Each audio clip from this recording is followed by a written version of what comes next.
What's your Yeah, resolution? John, what you got? Yeah, what you got? All right, so I got a couple of them. But Okay. I had No, to, yeah. You know. So my gaming resolution for 2021 is to wait at least a month before I decide to buy a new release. And that started because of Totally Anthem. with you on that. Mm-hmm. Started because of Anthem. Mm-hmm. Cold War piled on top of that for this year. So yeah, I'm gonna wait at least a month before I buy any new releases.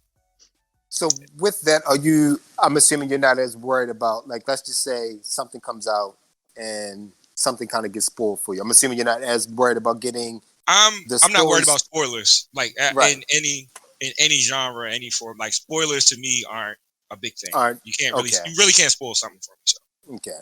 You just rather have the game play good and have fun than hear spoil. Okay, that makes sense. Yeah. You're like the exact opposite of me. I avoid spoilers like all the time. Like I played Ocarina of Time for the first time this year. I didn't know how to beat the game. Like I'd never watched it before. Mm-hmm.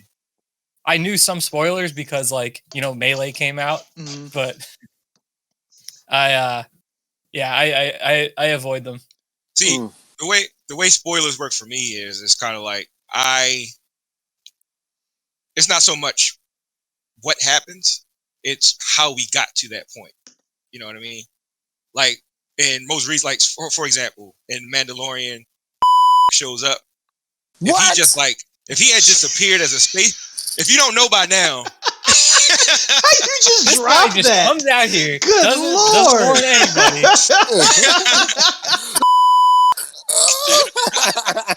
But it's just like if he had showed up as some Force ghost all of a sudden, then okay, bullshit. Like, all right, I really wouldn't care. But it was like how they did it, how they presented it was cool. So if you told me was gonna be in a Mandalorian, I'd be like, all right, how is he gonna be in it? Yeah, right. The way they did I get that. Yeah, yeah. Like a very vague spoiler isn't nearly as bad as like that. Telling the whole story, like a detailed one. Yeah. Which is fun. Like I heard that was, but when still watching it, I was like, oh, the presentation was well worth. Even though I knew the presentation was still, I had my nipple clips on regardless. Yeah, I saw one person, some obnoxious person, like all caps on Facebook, was like, and I was like, I'm like, wow, you're a terrible person. Yeah, you are. I knew it was coming. I knew it was coming, but I didn't know how. But then as soon as you saw the X-Wing, I'm like, oh, okay, I know. Yeah, who it is. this is it.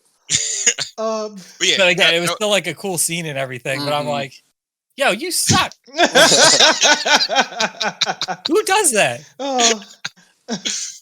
Oh man.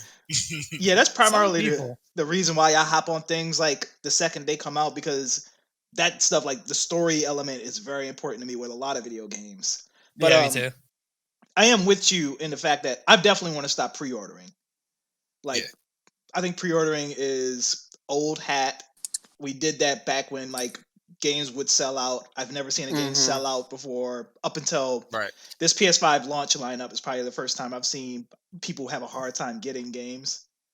And I think that was just because of the console. Like people buying the console to get the games, not because of the game. But people aren't stabbing people in the face for 2K21. But since I got a PlayStation 5 or Xbox Series, let me get the game. So yeah, I mean, the only thing I would even consider getting at launch or pre-order is a WoW expansion. Yeah, and that's just the kind of, and that's almost just to keep up pace with everybody. Yeah, and it's just like, it's like DLC. Oh, it's like boosted DLC. Like you've been playing a game for 2 years, and now DLC comes out. Yeah, you want to play it, right? And I never pay full price for it, so it's also not a big deal. But I can understand waiting for something to get cheaper. And is it even, because usually if you pre-order it, do you how often are people, not to go too far off the beaten path, but are people still standing outside for the Maddens and the 2Ks and stuff like that? Are people still doing that? Yeah. Really? It's not as big as it used to be, but people still do midnight releases. It's like a social thing for some people. Yeah, I think it's the experience more so than worry that the game's going to sell out. Well, and I think now they don't do midnight. What they'll do is when the store closes, that's technically the next day. So they'll just like wait a half hour, and you come back in. Like the store closes at 8, they say come back at 9 and get it. So I guess you don't technically have to stand out in the middle of the night anymore. So yeah, pre-orders suck.